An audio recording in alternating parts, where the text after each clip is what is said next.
The Lord be with you. The Holy Gospel according to Luke. Glory to you. Jesus, full of the Holy Spirit, returned from the Jordan and was led by the Spirit into the wilderness, where for 40 days he was tempted by the devil.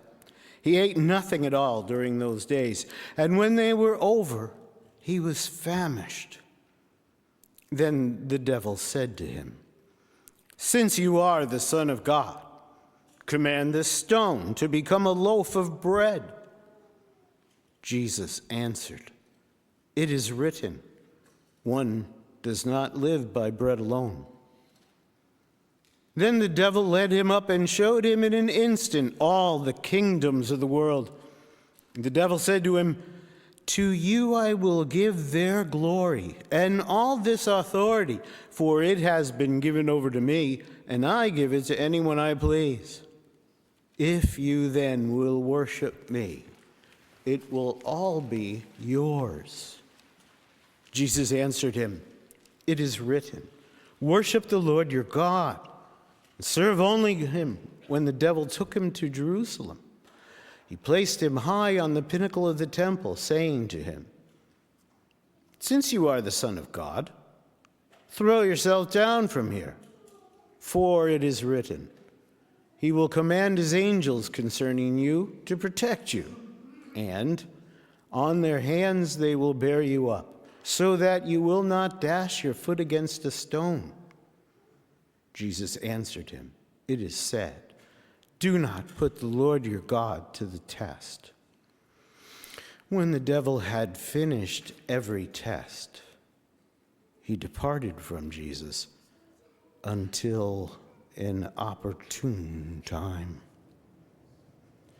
The Gospel of the Lord. Praise to you, O Christ. Please be seated.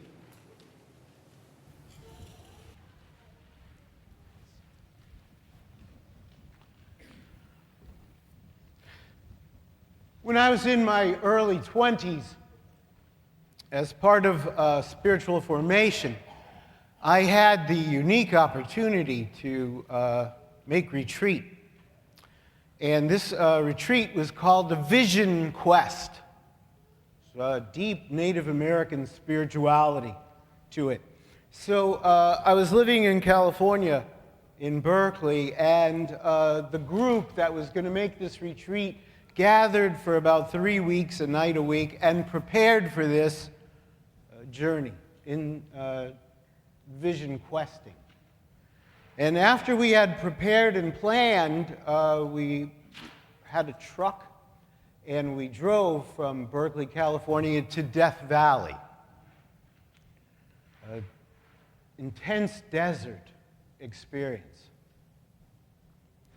And we were prepared for this. It was also during the month of January, so I didn't have to worry about the intense heat and sun like you see in the movies. It was actually pretty cool during the day, maybe in the 50s, and then at night would go down into the 30s. So we were prepared for that too. And for the first 3 days of this week, we encamped in Death Valley in the desert together as a group. We had a central fireplace, and then we slept on the ground in sleeping bags. Here's the amazing thing about the desert. I have never seen the sky so filled with stars.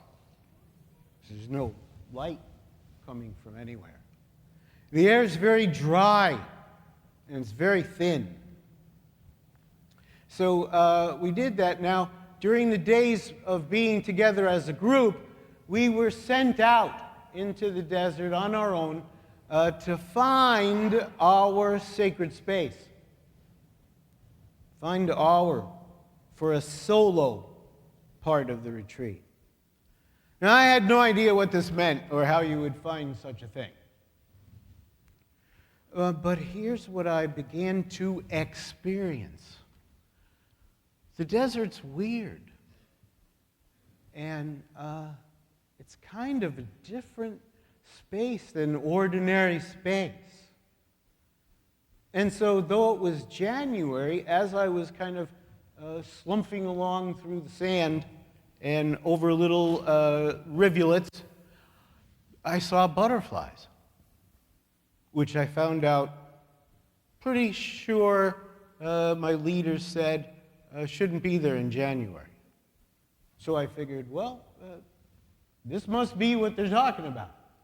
So that's where I set up my solo camp. Now, we had two leaders. One was a certified spiritual director, and the other was a registered nurse. I was very glad that there would be a registered nurse on this, because while we were on solo for 3 days and 3 nights, we were to drink only water. So we brought like 3 gallons of water to our solo space. And we had these instructions that each day we had to walk to a big boulder, and we had to check off that we were still alive and that we were still okay. So that was part of our duties. Here was the other thing we were told, that in January, even though it was January, you put your hiking boots, your thick boots, next to your sleeping bag. You sleep on the ground. Turn your boots upside down before you stick your foot in them, because scorpions crawl in there. Now, they said, don't worry too much if you forget in the sleepy days, because we brought corticosteroids with us. It did make me feel a lot better. But I remembered every morning to turn those boots upside down before I put them on. This was the last thing we were told. We were told that if in the nighttime you hear someone coughing, a coughing sound, that's a mountain lion.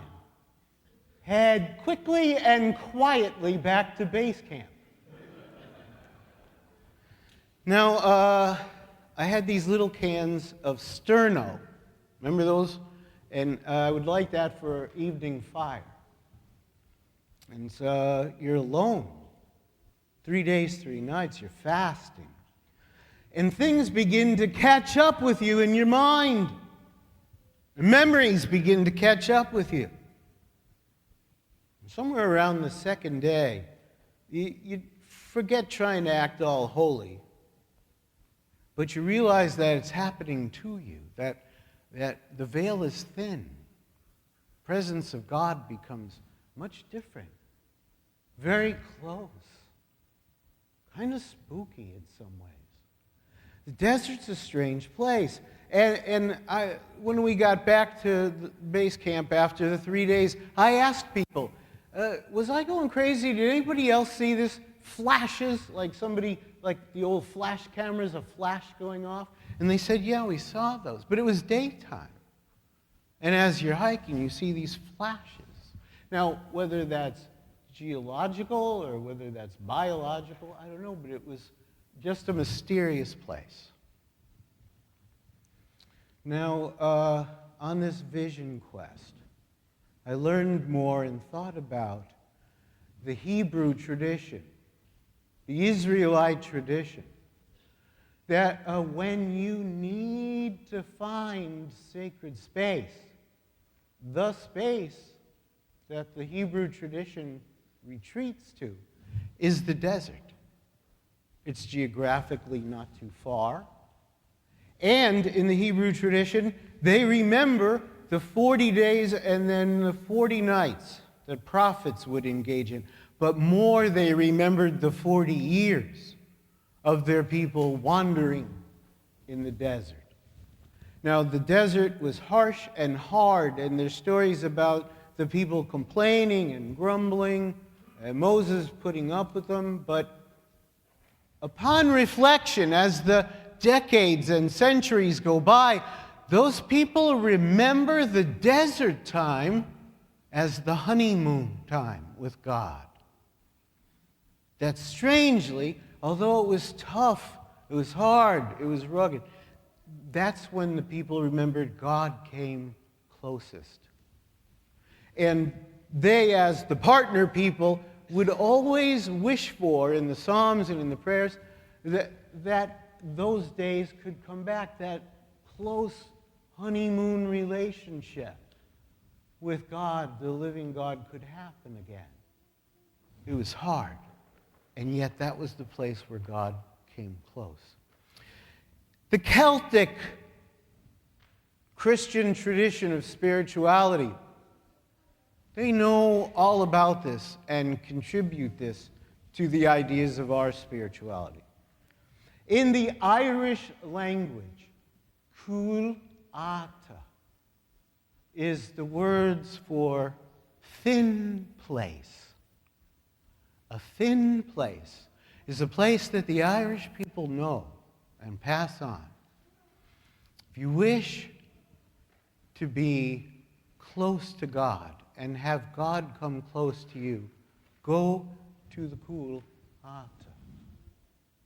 And so they do. They have springs and brooks and mountains. And Jesus of Nazareth has thin places where he likes to go and retreat. He's got a thing about mountains. He loves them. Wilderness places. He loves the lake. He loves a particular brook called the Kedron. It cuts through a valley outside Jerusalem. He likes to sleep outdoors. He loves gardens, particularly olive groves, olive gardens. These are thin places. Now, when you go to a thin place, you encounter God in a different way. But it always happens that you become aware there of what you need to let go of. And this is Jesus' so-called temptations. I don't like the word temptation. It's not a good translation of the Greek. If I go to visit the Quilters on a Thursday, and they have a lovely carrot cake with cream frosting, I'm tempted. But when some bozo cuts me off on the Beltway, I'm tested. Jesus is not tempted, he is tested. And in thin places, we are tested. We seek and we are asked to give up ease, escape, comfort. And God wishes in thin places to replace those needs for ease, escape, comfort, security with sacrifice, generosity, courage, forgiveness. And so we are tested. And the small ego wants to hang on to those things. And God says, let go in the thin places. It's a story about a woman who was a professional rock climber. It's a story.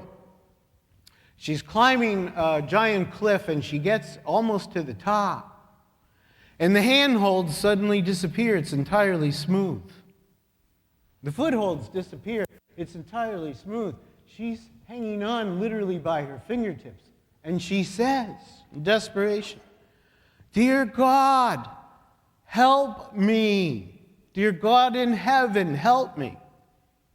And in the story, a voice comes that says, "I will help you. Now, let go." And the woman says, "Is there anybody else there?"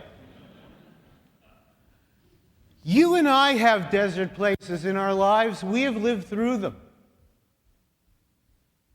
You and I have thin places. And sometimes those are a part of our life that's going on right now. And those places are hard, and yet, in our tradition and in our lives, we look back and see that God was very close. God in that time came very close. It was kind of a honeymoon time, although it was tough and hard. We seek to avoid the desert spaces as we track through life. We want comfort, security, ease, and escape. Life just doesn't work that way, does it? I wish for those things, but I've been thrown into the desert in times of my life, as I suspect most of you have. Christians are to go where there is a need for courage, where it is dangerous, where it is hard.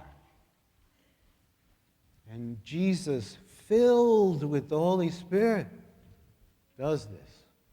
And you, filled with the Holy Spirit, you do this.